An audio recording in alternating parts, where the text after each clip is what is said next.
Pesawat tempur siluman F-35A Lightning II milik Angkatan Udara Amerika Serikat terekam tengah mengisi bahan bakar. Pengisian dilakukan di udara saat pesawat sedang melakukan patroli di atas Timur Tengah.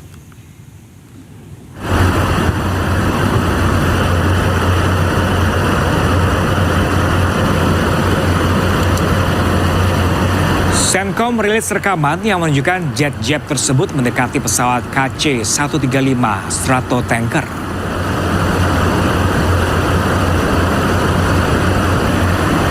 Selanjutnya, pengisian bahan bakar dilakukan membuat pesawat F-35A tertahan lebih lama. Sementara pasukan Amerika Serikat lainnya melanjutkan operasi di seluruh wilayah. Rekaman jet tempur ini dirilis setelah Washington menyatakan telah menyerang sejumlah target militer Iran.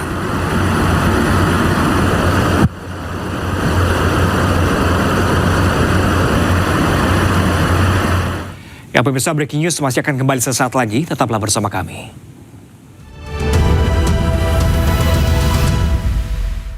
Perdana Menteri Israel Benjamin Netanyahu diteriaki dan dicemoohi saat menghadiri sidang pleno Knesset yang membahas RUU wajib militer.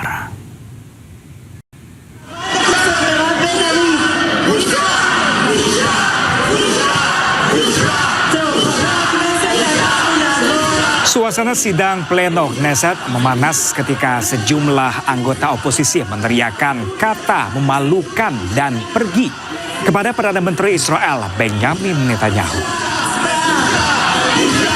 Mereka terus mencemooh Netanyahu.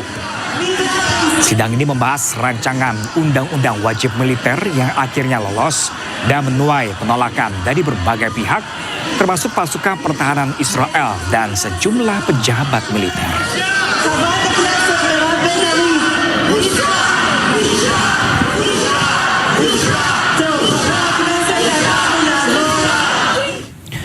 Perdana Menteri Israel Benjamin Netanyahu menegaskan Israel sedang berupaya mencapai kemandirian yang lebih besar dalam produksi senjata serta memperingatkan Iran terhadap serangan apapun di masa mendatang. Israel kini sedang bergerak menuju produksi senjata independen. עשינו רוויזיה יסודית בתורת הביטחון שלנו. יומיים לאחר מתקפת ה-7 באוקטובר והטבח הנורא, הבטחתי שנשנה את פני המזרח התיכון. ואכן שינינו את כללי המשחק במזרח התיכון. אין יותר הכלה של איומים. אין יותר צבאות טרור בגבולותינו. יש אזורי חיץ שיצרנו בעומק השטח של שכנינו. עוטף עזה ובתוך עזה. עוטף לבנון ובתוך לבנון. עוטף גולן בתוך סוריה. שינינו את האזור, אבל לפני הכל שינינו את עצמנו. שברנו את מחסום הפחד שהיה לעולם כולו במשך 47 שנים. מאז מעשה המחטף של איראן על ידי קבוצת הבריונים התיאולוגיים הללו. איש לא העז לתקוף את איראן בשטחה, זולת סדאם חוסיין לתקופה קצרה. אבל אנחנו העזנו. עוד איך העזנו. הוכחנו שלא נהסס לתקוף בעוצמה בכל מקום את מי שיניף ידו עלינו. הרוויזיה, שינוי הסדר הישן, מתבטאת גם במהלכים לכינון בריתות. בזכות הטיפוח העקבי של עוצמתנו, מדינות שונות מחפשות את קרבתנו. זה שיתוף פעולה שמתחזק בינינו, לא לאור הזרקורים, אבל הוא מתרחש, ולא במדינה עם מדינה אחת, יותר ממדינה אחת ושתיים, וזה פותח גם את הפתח העתידי לנורמליזציה. Sebuah kapal kargo bertabrakan dengan kapal lain hingga tenggelam di Selat Hormuz. 23 awak kapal berhasil dievakuasi dengan selamat.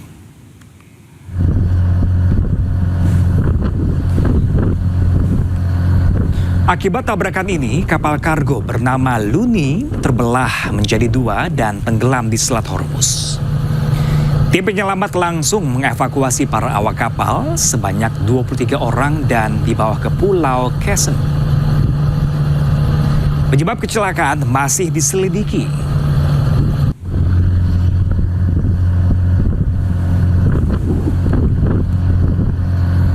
Setelah Selat Hormuz diblokade Iran, harga minyak melonjak ke level tertinggi. Hal ini diperparah setelah militer Amerika Serikat kembali memblokade lalu lintas maritim ke dan dari pelabuhan Iran.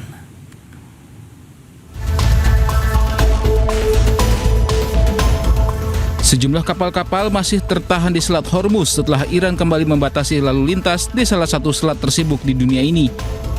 Kondisi di perairan kawasan Timur Tengah semakin memburuk setelah militer Amerika Serikat kembali memblokade lalu lintas maritim ke dan dari pelabuhan Iran. Akibat penutupan ini, harga minyak mentah dunia melonjak ke level tertinggi dalam 4 minggu dan diperkirakan akan terus naik jika konflik Iran dengan Amerika terus berlanjut. Sementara itu, Presiden Amerika Serikat Donald Trump membatalkan biaya 20% tarif bagi kapal-kapal di Selat Hormuz dan menggantinya dalam bentuk kerjasama perdagangan serta investasi dengan negara-negara Teluk. Trump sendiri sebenarnya menegaskan tidak suka dengan konsep penarikan biaya di Selat Hormuz. Namun hal ini perlu dilakukan karena Amerika Serikat telah melindungi selat ini untuk seluruh dunia termasuk China. No, I just told you have Saudi Arabia, UAE, Qatar, Bahrain, and Kuwait, primarily, and then others. I spoke to all of them, and they would love to invest more money in the United States at record amounts. And that would be very acceptable. And this way, there's no fee. I don't like the concept of a fee. But at the same time, it's not fair that we're protecting this strait for the entire world, for China and everyone. I don't mind protecting it for China. I don't mind protecting it for anybody. But it's unfair that we're not in somehow compensated. And we've been doing this for many years. It's bothered me. 25 years ago, it bothered me. Sebelumnya, Trump umumkan AS akan ambil tanggung jawab untuk kelola Selat Hormuz, serta blokade kapal dan dari dan ke pelabuhan Iran.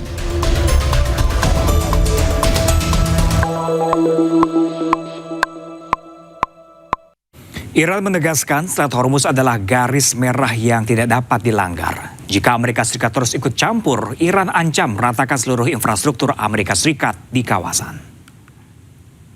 جنایتکار همچنان به یاغیگری و ناامن‌سازی منطقه ادامه می‌دهد. ابتدا مجدد تاکید می‌شود تحت هیچ شرایطی و به هیچ وجه به آمریکا به عنوان یک کشور بیگانه و فرامنطقه‌ای اجازه دخالت در تنگه هرمز را نمی‌دهیم. این خط قرمز شکست ناپذیر ایران است. در صورتی که تهدیدهای اخیر رئیس جمهور از تویی سرشار آمریکا مبنی بر هدف قرار دادن زیرساخت‌های ایران اسلامی توسط ارتش متجاوز آن کشور عملی شود، همه آنچه که بنا به نجابت ایران هنوز سالم مانده، یعنی تمامی زیرساخت‌ها در منطقه زیر ضربات پولادین نیروهای مسلح مقتدر جمهوری اسلامی ایران در هم کوبیده خواهد شد. آنچنان که اثری از آنها بر جای نماند و گویی از ابتدا وجود نداشتند. دشمن نادان بداند لحظه حماسه برای ما لحظه پرهیز نیست. آنچه از سوی نیروهای مسلح ایران رخ می‌دهد ضربه همتراز نیست، ضربه برتر است، ضرباتی که شدیدتر، گسترده‌تر و ویران کننده تر از همیشه خواهد بود. آتش خشم ملتی که هیچگاه تسلیم نشده دامن متجاوز را خواهد سوزاند. Memanasnya kembali konflik Amerika Serikat dan Iran tak hanya memicu ketegangan geopolitik tetapi juga mengancam stabilitas ekonomi global. Selain berpotensi mendorong kenaikan harga minyak dunia akibat penutupan Selat Hormuz, konflik ini juga dinilai memasuki babak baru dengan menyasar sektor teknologi. Berikut cuplikan dialog The Prime Show. Sekarang kan ancaman itu sudah dijalankan oleh Amerika Serikat dengan memerintahkan CENTOM untuk terus menyerang, membom itu kan artinya itu berlangsung terus. Jadi ya ada satu faktor menurut saya karena biasanya perang itu menjadi dalam kebijakan politiknya Partai Republikan itu menjadi penyelamat dari bencana pemilihan legislatif yang akan terjadi bulan Oktober-November ini kan. Jadinya saya merasa ini ada kesengajaan, sebuah strategi untuk terus membuat perang gitu, tapi perang bukan perang total seperti pada awal-awal perang selama 40 hari itu. Jadi tidak membutuhkan suatu persetujuan dari Kongres. Sifatnya dibikin sedemikian rupa, seakan-akan perangnya sporadis gitu kan, nggak total. Jadi nggak perlu izin. Dan di mana Presiden Trump bisa setiap saat menggerakkan pasukannya. Dan ini akan terus berlangsung bisa sampai dengan bulan Oktober. Sesudah nantinya terjadi pemilihan umum di sana dan ternyata hasilnya misalnya ya positif terhadap Amerika Serikat di bawah Trump, karena menunjukkan dia seorang pemimpin yang tegas gitu ya, yang membela kepentingan Amerika Serikat, maka baru perang itu dihentikan dan Trump akan mengklaim bahwa dia adalah panglima perang. Dia yang menyebabkan Amerika itu besar, MAGA gitu, mege gitu kan yang jadinya itu. Jadi kita mesti lihat bahwa ini kaitkanlah dengan pemilu yang akan datang di sana. Jadi karena itu perang ini akan panjang dan ini yang akan membawa dampak bagi rumah tangga di seluruh dunia, di Indonesia. Harga-harga akan naik gitu ya, minyak, gas, itu pasti yang terjadi, harga beras segala macam. Dan ini meskipun Trump itu diprotes oleh dunia supaya perang itu dihentikan karena dampak ekonominya itu global, Trump lebih memikirkan survival dari karir politiknya. Dia kan sudah merancang kalau bisa dia bisa 3 kali menjadi presiden di Amerika Serikat. Udah dirancang oleh semuanya sehingga nantinya undang-undang pemilihan umum di Amerika Serikat kan pun bisa diubah. Oke, baik. Lalu tadi Bu Suzy disampaikan oleh Pak Nasir bahwa ini akan berdampak secara global begitu ya, khususnya juga apalagi Selat Hormuz juga kembali ditutup gitu ya. Untuk ke Indonesianya sendiri dampaknya akan terasa seperti apa kalau menurut Bu Suzy? Bergantung kepada opini publik Amerika Serikat. Sebenarnya kalau saya bilang masalah peperangan ini lebih bergantung kepada failure of technology. Karena teknologi yang digunakan oleh Pentagon itu dihasilkan oleh Palantir, si Peter Thiel, Alex Karp, dan kawan-kawan. Dan ini sudah dimulai sejak Pentagon dikuasai Mossad, yaitu di bawah Wolfowitz, di bawah Doug Faith, di bawah kawan-kawan lainnya, yang akhirnya Pentagon practically nggak bisa dikuasai oleh orang Amerika asli. Yang menguasai adalah orang Yahudi. Nah, mesin dari apa yang dihasilkan oleh orang Yahudi ini itu mengejar orang yang akan dibunuh. Jadi kadang-kadang nggak bisa di-stop perangnya. Karena mereka sudah menarget orang yang akan dihabisi. Nah, ini sekarang masalahnya, apakah publik Amerika bisa menerima kalau mereka sudah tahu? Peter Thiel sekarang pindah ke Argentina. Kelihatan bahwa mereka mulai cari tempat aman. Bergantung kepada kekuatan public opini ini sampai mana bisa berpengaruh terhadap kondisi yang sudah sangat sulit bagi rakyat Amerika. Mereka menurun perekonomiannya, apa-apa mahal, mereka tidak bisa hidup, banyak yang sudah komplain, dan kita lihat AUF nggak dihasilkan ya, Authority for the Use of American Forces. Lalu yang kita lihat NDAA, National Defense Authorization Act, terkendala. Itu yang mengatakan bahwa ada shared interest antara Israel dengan Amerika Serikat. Jadi kelihatan ini sudah agak bergeser sedikit, yang kemungkinan kalau ini benar-benar terwujud dan orang-orang betul-betul marah, karena kebanyakan yang menang dalam primary adalah orang-orang yang tidak mau menerima sumbangan dari AIPAC. Saya harapkan kalau ini berjalan terus.